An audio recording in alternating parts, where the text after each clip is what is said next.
Travaillez dur, l'État encaissera. C'est impressionnant. Mais en ce moment, en pleine période de déclaration d'impôt, ça tombe très très bien.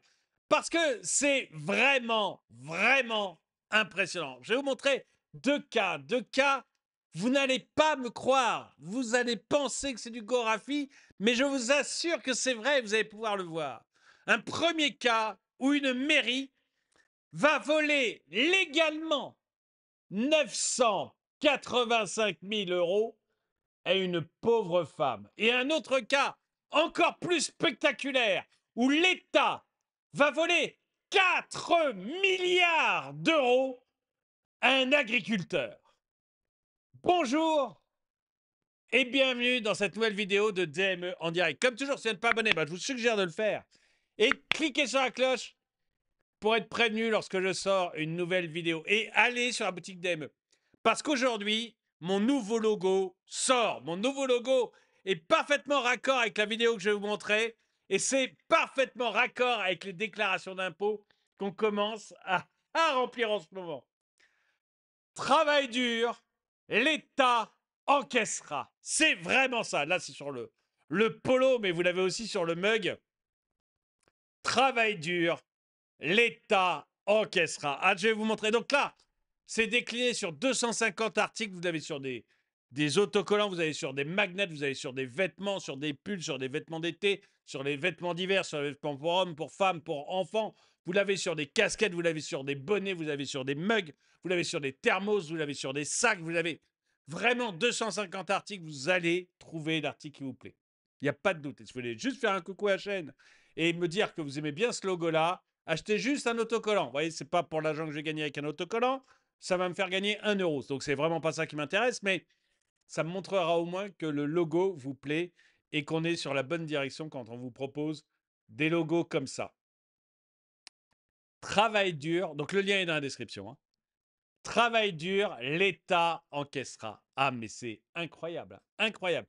Je vais vous montrer le premier de deux exemples qui vous montre à quel point cet État qui voudrait faire croire qu'il vous aime, qui voudrait faire croire qu'il est votre ami pour que vous votiez pour lui, qui voudrait faire croire qu'il est votre allié, à quel point, en fait, il vous spolie.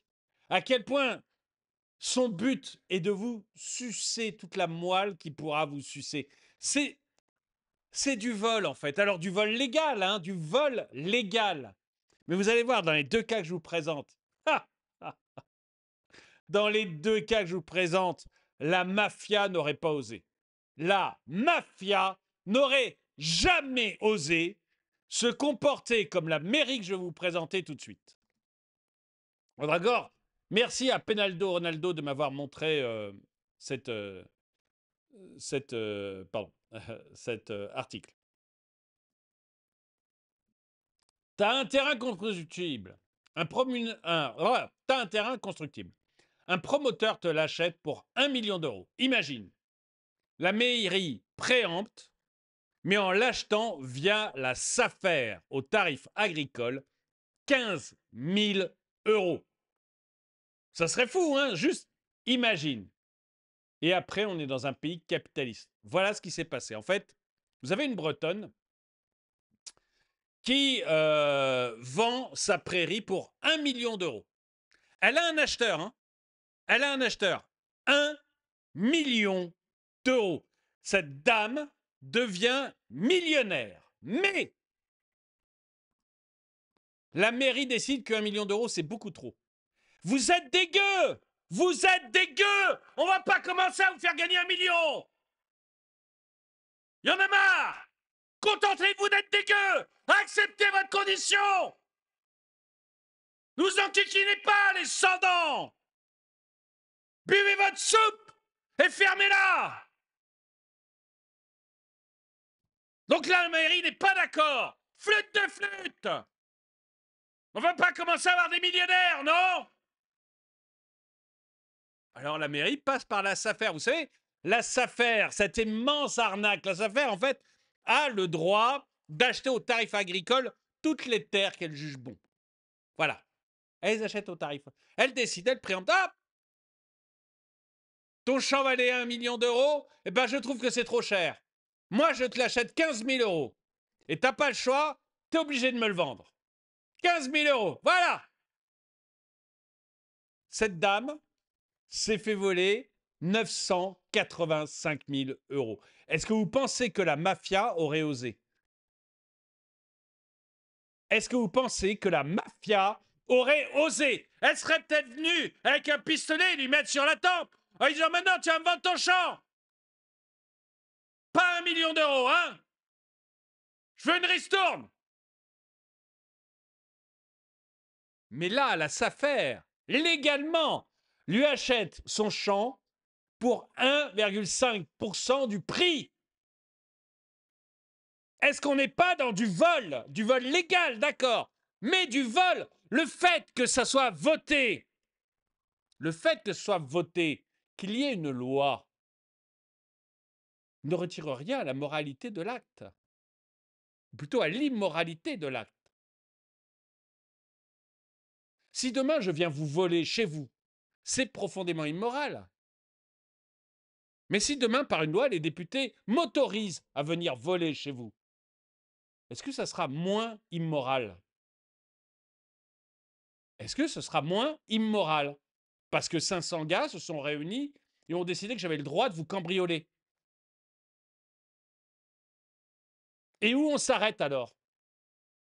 Parce que, attention, les 500 gars vont peut-être aussi voter le droit que j'ai le droit de violenter votre femme, de frapper vos enfants. Est-ce que ça sera immoral ou moins immoral si je le fais? Le fait que des gens, dans une Assemblée nationale, aient voté le droit de vous voler ne rend pas l'acte de vol moins immoral. Et là, cette dame avait réussi à gagner 1 million d'euros. Elle en a perdu 98,5%. Pourquoi? Parce que la mairie l'a décidé. La commune de Saint-Grégoire en Ille-et-Vilaine surveille le devenir de ses terres agricoles. Ainsi, la mairie a sollicité la Société d'aménagement foncier et d'établissement rural, la SAFER, pour engager une procédure de préemption avec révision du prix pour des parcelles de terre situées avenue Couesnon à Kerfleury. Alors, je ne sais pas à quoi ressemble Kerfleury. Ces parcelles sont mises en vente par la propriétaire foncière. Nous considérons que cette valeur de prix ne correspond pas au prix de référence des zones agricoles et naturelles du secteur. Et alors, ça correspond. Alors, c'est toi qui vas décider le prix. Ah, on fixe les prix alors, c'est ça la France libérale. Le petit maire a le droit de fixer les prix des terrains. C'est plus l'offre et la demande. La dame a trouvé un acheteur. Il y a donc un acheteur qui est prêt à payer 1 million. C'est donc le juste prix. Le juste prix, c'est pas un petit fonctionnaire éclairé au néon qui le décide.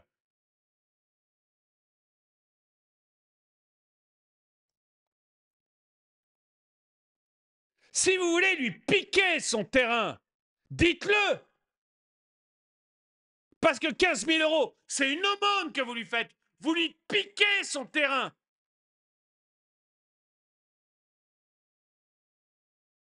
C'est du vol.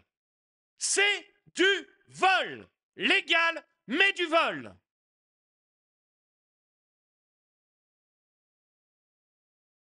Si vous voulez le faire sans le voler, et je dirais alors de manière morale, vous préemptez le terrain, mais vous payez 1 million d'euros.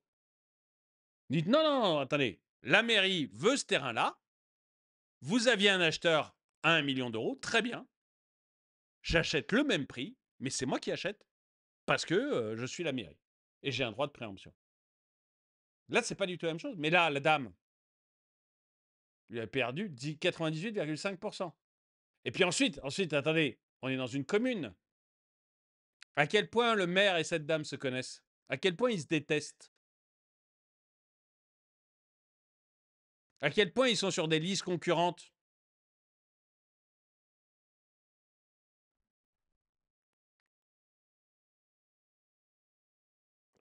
peut-être pas du tout, hein, je ne les connais pas, mais bon. Donc l'adjoint en charge de l'aménagement urbain, qui est visiblement la personne qui fixe les prix dans sa commune et partout autour, sur tout ce qui est terre, loyer, appartement, maison, tout. Parce qu'il sait, cet homme est omniscient. Il connaît le juste prix.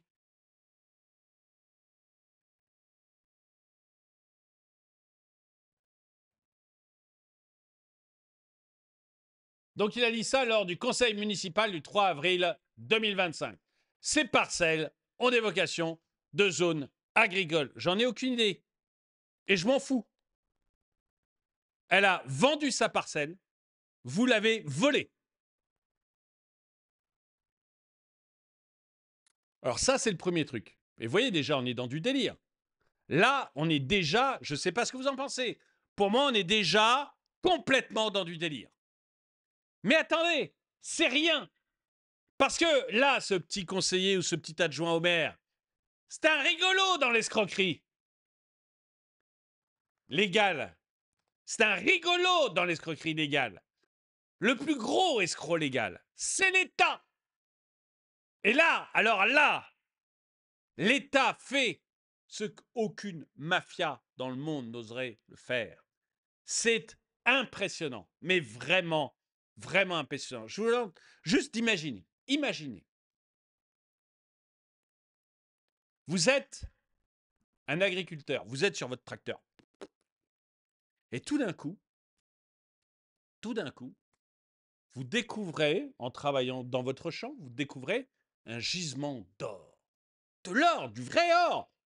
C'est le truc qui aujourd'hui vaut 3000 $ l'once, 2500 €. Vous trouvez un gisement d'or dans votre champ. C'est banco. C'est banco. Vous appelez vite quelqu'un pour venir expertiser le truc. L'expert vient, il regarde. Le gisement est immense, énorme. Mais vraiment énorme. Vous êtes juste un petit agriculteur auvergnat. Et le gisement que vous avez trouvé va assurer l'avenir de votre famille pendant 10 générations. En fait, l'expert est formel. Votre gisement, il vaut 4 milliards d'euros. En travaillant dans votre champ, vous avez découvert 4 milliards d'euros. La veille, vous galériez à cause des normes, à cause des contraintes, à cause des taxes qui reposent sur les agriculteurs. C'était un enfer. Votre vie devenait progressivement un enfer. Il y avait toujours plus de normes, toujours un petit fonctionnaire dans un petit bureau éclairé au néon. Parfois à Bruxelles, parfois à Paris, mais toujours ce petit fonctionnaire pour vous mettre une norme en plus, une réglementation en plus, une taxe en plus. Vous aviez été avec les autres pour manifester. Vous aviez bloqué un petit peu la France. On vous avait dit, vous en faites pas, on vous a entendu. Et pour une raison que je ne m'explique pas, vous aviez cru le président et le gouvernement. Vous étiez rentré chez vous et rien, mais strictement rien, n'avait changé pour vous. Rien. Vous demeuriez un galérien. Et pendant ce temps-là, l'Europe crée des accords de libre-échange avec tout le monde. Vous ralliez. Et le président vous disait, vous en faites pas, ça ne sera jamais signé. Et pour une raison que je ne m'explique pas, vous l'aviez cru. Et une semaine après, c'était signé.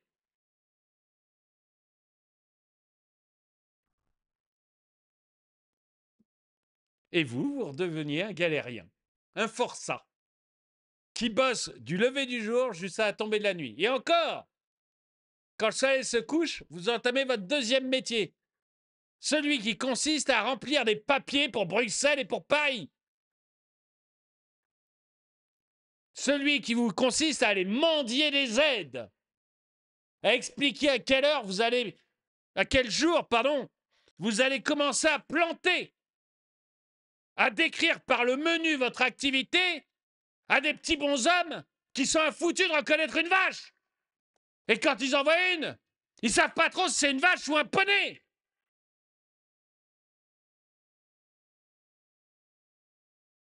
Bref, vous étiez devenu un forçat. La veille, vous étiez un forçat. Et là, en travaillant votre champ, vous venez de trouver 4 milliards. 4 milliards. Votre famille est riche pendant 10 générations. C'est sublime. Sublime. Un don du ciel, un don de Dieu. Mais vous pensez vraiment que l'État va vous laisser un don du ciel, un don de Dieu? Ah, ah, ah, ah, ah, ah bah ça m'étonne pas alors que vous avez cru 3 fois notre gouvernement et notre président. Je vais vous dire exactement ce qui s'est passé. C'est impressionnant. Michel D., un agriculteur de 52 ans, a découvert un gisement d'or estimé à près de 4 milliards d'euros dans un ruisseau sur sa propriété en Auvergne. Mais il ne pourra pas en profiter librement. En France, les ressources du sous-sol appartiennent à l'État.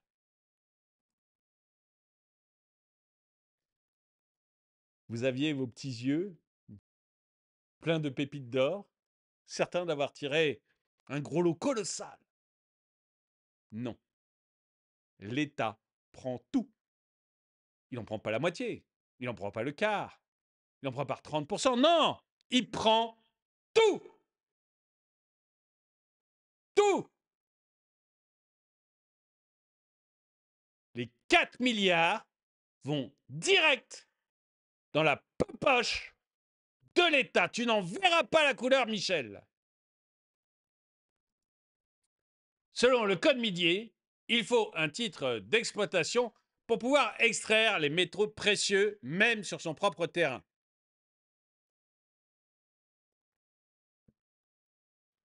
Des analyses sont en cours et l'État a suspendu toute exploitation dans l'attente de l'étude. Une découverte exceptionnelle, mais pas forcément un pactole pour le découvreur. Et l'histoire se finit comme ça.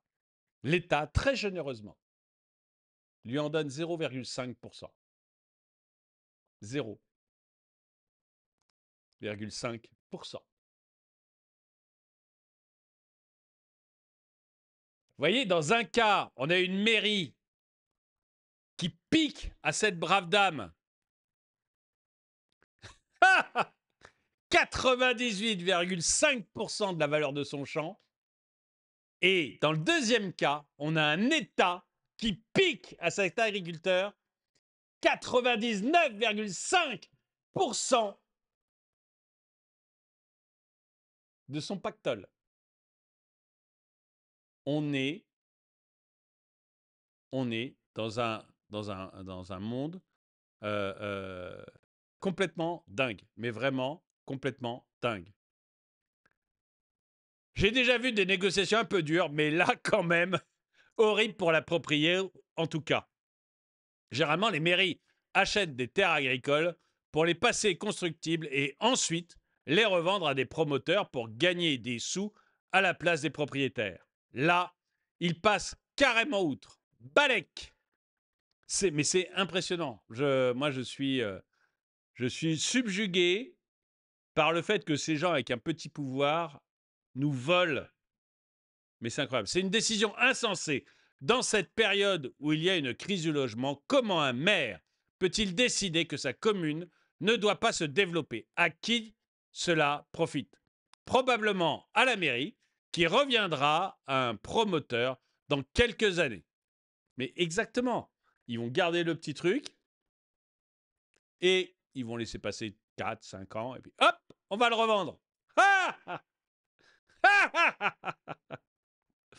Entre-temps, on l'aura passé constructible. Et 2 ans plus tard, un copain de l'équipe municipale achète le terrain à bas prix pour en faire un lotissement. On peut Refuser de vendre dans ce cas pour bien faire chier la mairie. Ensuite, en faire un terrain de motocross, de rave party et faire venir des gens du voyage dessus. Oui, bah enfin, après, il faut que tu nettoies le champ une fois que les gens du voyage sont passés. Il faut que tu tapes tout le nettoyage de ton champ. Et puis, enfin, elle veut vendre. On a eu ça, on pouvait vendre 30 000 euros, la savoir-faire arrive et pim, 1500. On a gardé la parcelle, on est loin du million, mais sur un petit héritage, ça compte. Mais on s'en fout de la somme. Enfin, non, on s'en fout pas, bien sûr, mais même chose. Tu vois, ils divisent par 20 le prix de ton truc. Ils te volent. Ils divisent par 20 le prix de ton truc.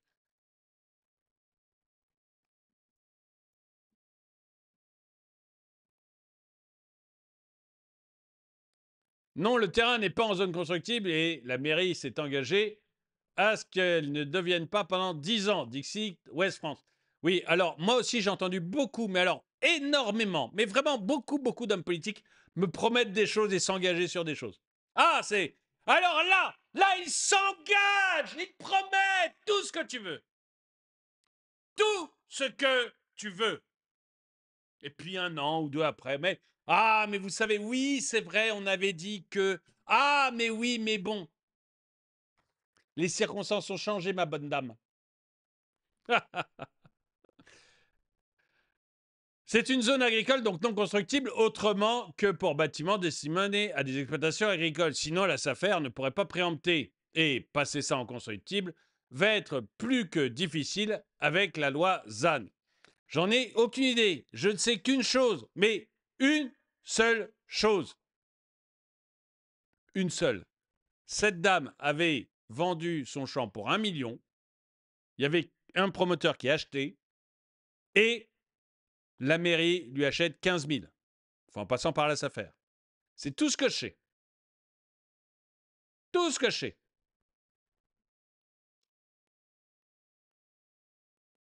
Là, voyons s'il y a eu des commentaires.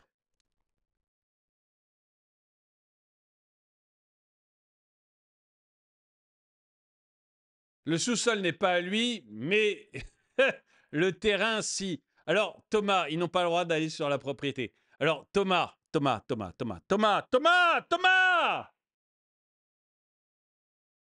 À ton avis, avec un magot de 4 milliards dans le sol, il faut combien de temps à un ministre pour t'exproprier? Thomas.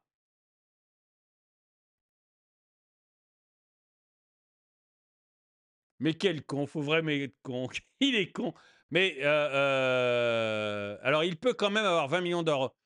Ah oui, mais tu as raison, il peut quand même avoir 20 millions d'euros. Ah, super. Moi, je suis content. Si je gagne 4 milliards et que l'État me donne 20 millions très généreusement et garde l'ensemble pour lui, je vais super bien le prendre. Mais super, tu as raison. Il faut être positif. Nabla, c'est la personne qui paye 95% d'impôts et qui dit « Oh, il me reste 5% quand même !» Ah, c'est cool! Ah, c'est cool! L'État m'a pas tout pris! Ah, c'est cool! Ah, je suis content! Ah!